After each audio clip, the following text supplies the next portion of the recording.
Okay, hello. Good afternoon, everyone. Those who are still here. Let me just move to my slide. Okay, so in the next few minutes, I would like to share with you some inside information. So we've been hearing about AI, the concept, the theory, etc.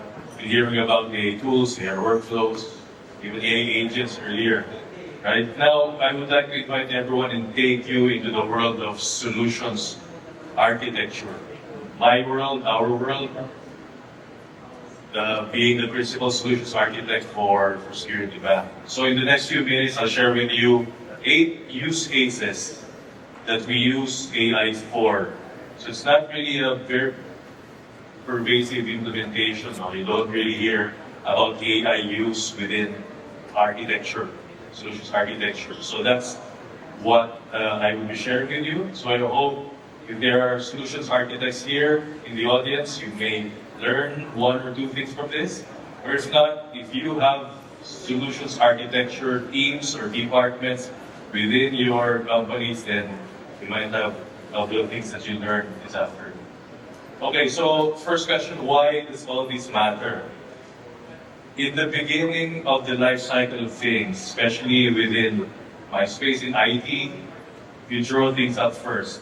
You don't really go into building the concept or the idea or the requirement. For example, let's say the business.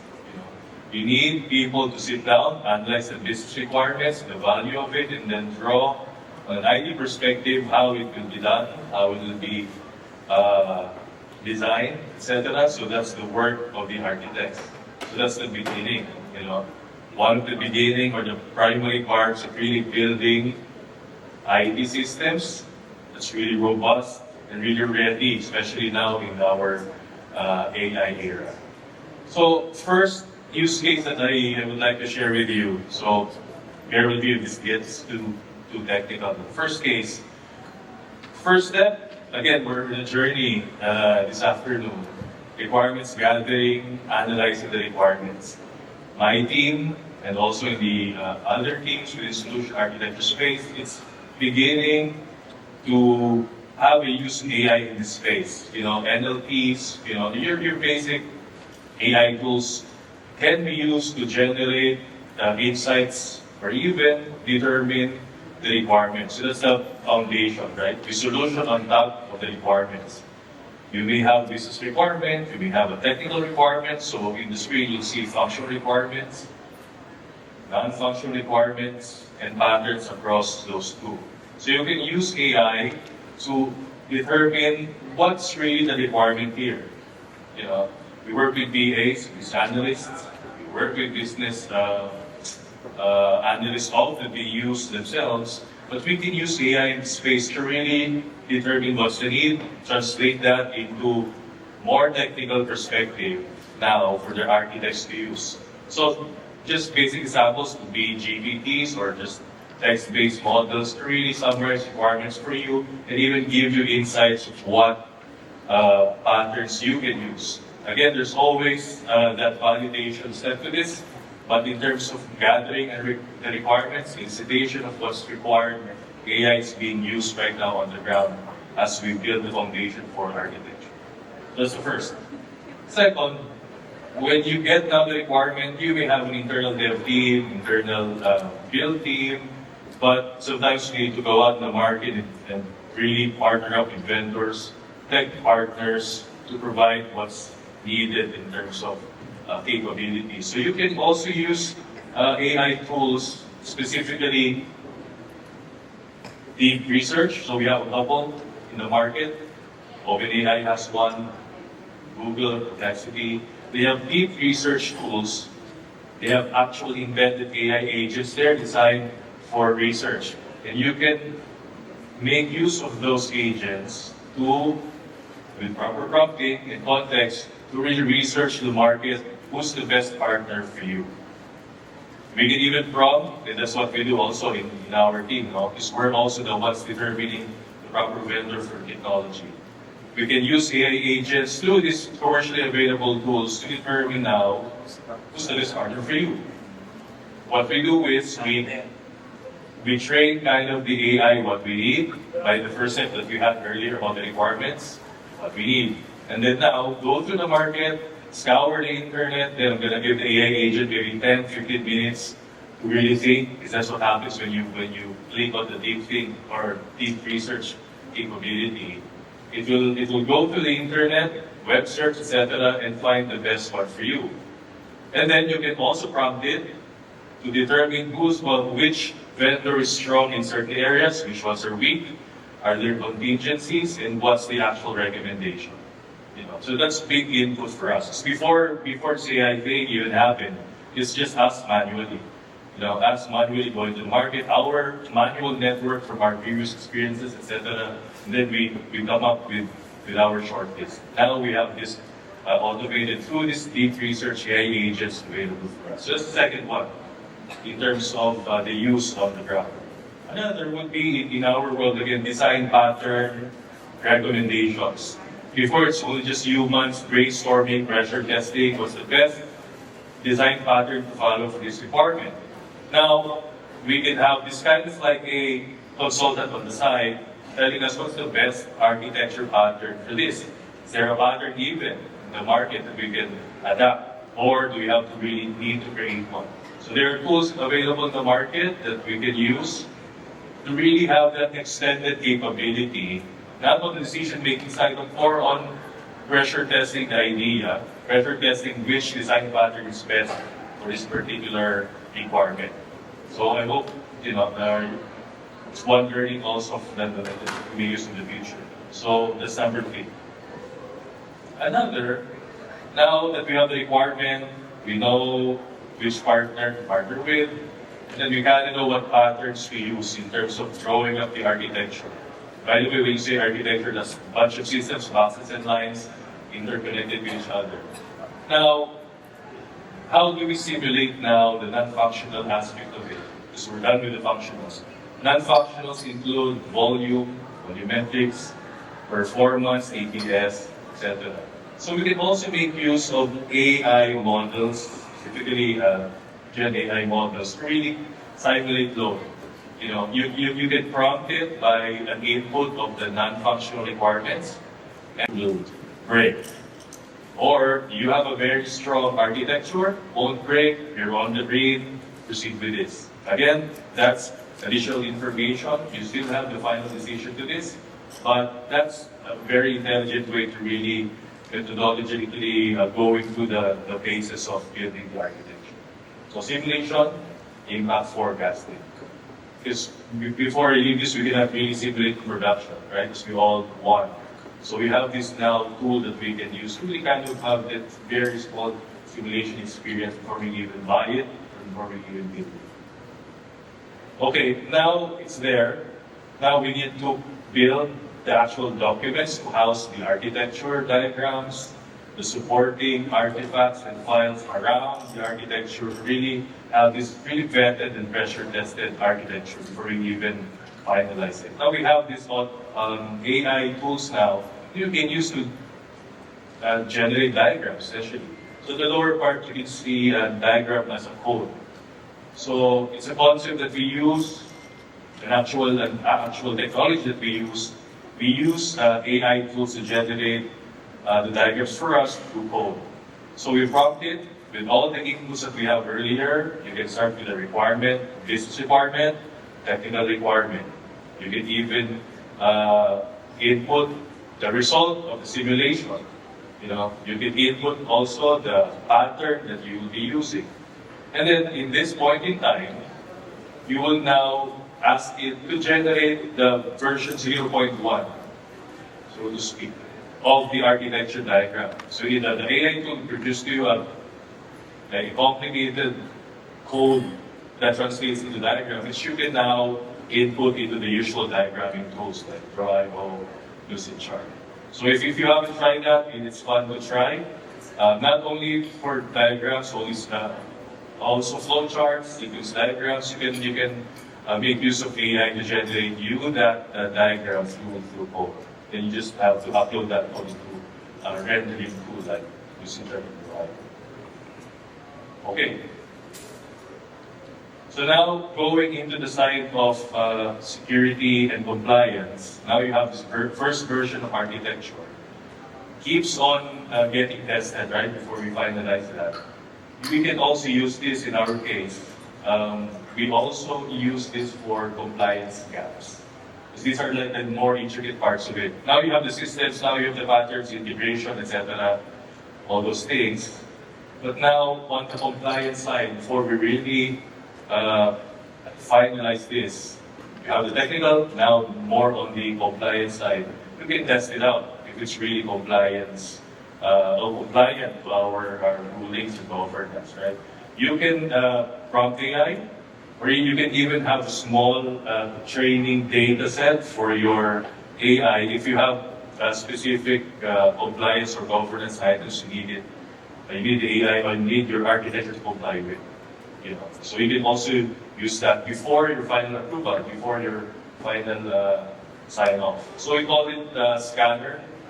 So when people come to me with all their architecture, they would now be presenting it, and we'll be pressure testing it if their architecture will hold true, or would they be weak points to the architecture. So this is one scanning method that we use for the compliance side. Again, government compliance items, we covered that earlier. But if you have smaller sets of data, governance, rulings, guardrails within your organization can also be used. Okay, another side of this, besides compliance, but related to that, would be on the operation side. You know, we're going here from build requirements. Now we're going towards deployment operations, specifically in AI ops. So not just on the building of the architecture, not just on the actual build of the software, we also mind the operation side of it when we deploy it, when we maintain it in production. So we can make use of AI in terms of operating it in production, specifically using a specialized model, predictive models. We can train specific intelligence, depends on propensity per organization. We can train the model to actually learn from our past mistakes, for example, in production. We can have it learn from what's happening now in the industry. Are there any operational things that we need to consider? We can train it with what we want in terms of how the system will operate in production. And then before we even build it or deploy, before we even deploy it, we can have that specific guardrails in place to make sure it's part of the checklist and we have AI ops in place. One implementation of that is that the operational tools we have in production, we make sure that the capability of AI is considered. This is pervasive now. There's a lot of operation tools in production that have AI ops already, that learn, that adapts, etc. So it's a must for us now to consider this. So to make sure that predictive side of things are considered in architecture build before even deploying into production. Because gone are the days that we're just kind of reactive what's happening in production. We deploy it, and then we sit, and then we pray, and then we pray again, then we pray some more. You know, in the world of AI now, having this predictive technology, we can shift left, you know, even before building it, just drawing out on paper the diagram, what will happen in operations, what will happen in production. Okay, so one last would be kind of like a bonus thing for architects that I wanted to share also with you. Modular AI augmented architecture. We have architecture, right? If you have seen architecture boxes like integration, API, etc. Another concept as a bonus this afternoon could be a plug-and-play architecture. Operative word, reusable. So when we're going through all this, right, the AI capability on the ground, what we do with solution architecture, we found just coming from the design patterns earlier, there can be bits and pieces of your architecture that can be reused. You know, plug and play architecture. That already is working in production, that's already tested, etc. So no need to really to start from scratch. So this particular discovery kind of came up when we're doing innovation for solutions architecture. We found that we can specify not just the patterns, but really identify reusable plug-and-play architecture. It's very exciting for a solutions architect to not really just start from scratch all the time. No, we have reusability. And in fact, just to mention, it's also the AI knowledge that we kind of augmented our team with that pushed or suggested the pluggability of certain architecture aspects. So that's a bonus thing also when we do stuff. Because that concept can be implemented also in build, not just architecture draw, but in build also as well. Plug and play, reusability, so that all of our systems progressively learn from each other and does not really operate in silos in terms of the design and build. Okay, so just to close, we've gone through in the couple of minutes that I was here from the requirement side, building not the software but the architecture. We've talked about operations of it. Then we even kind of iterated or introduced a loop because of the plug-and-play parts of the architecture. Now, in our daily work in the bank, we're really making sure that we're not using AI only just to be fancy, just to be sexy. We need to make sure that the discipline itself, the mindset, etc., is there. And the best way to really see that is when the people are using it day to day. Because in that way, they'll be able to see the capability and at the same time appreciate the weaknesses and downsides of AI. So when we do AI tooling in the daily solutions architecture work that we do, it's really apparent that from the design, shifting left, there's already AI components there that's helping out, and then until in production. So when it gets to production, all of these AI things, all of those are planned already. So no surprises. So we found that if you introduce an AI capability and you experience that just in production and you haven't really planned that on paper or in design phase, it gets very hard to isolate and fix. But now if you shift left and scatter AI bits all over, the build, requirements gathering, the actual architecture, it's going to be easy for people to really maintain that. So to close, for us banks, financial institutions, to make sure that we produce really robust systems, using AI tools, AI agents, not really innovation at this point. It's innovation, yes, but with the pace that it's going. So you watch the internet every day, every week, all of these big companies have their new AI capabilities, right? It's leaving the innovation space. It's becoming now really a vital place, vital piece of everything, right? So in our mindset, is that no longer that fancy, sexy innovation, but really should be embedded down. And one way to really embed that is really have that mindset when we do solutions architecture design. So all of the solution architecture design that we build in the bank, we always challenge that in many ways in pressure test. Now upgrading the pressure test steps because we have AI to really help us out pressure test before we even build and deploy the applications that we have. Okay, so looking forward for more implementations of AI in the coming years and months in the Philippines specifically, not just in the banks, but in all financial institutions. More and more we embrace the technology, but we need to always remain disciplined in the use of AI, just a final note, so we don't really run into problems really in advantage. So again, thanks this afternoon. I hope you heard a couple of things to this. See you soon. Thank you. Thank you so much.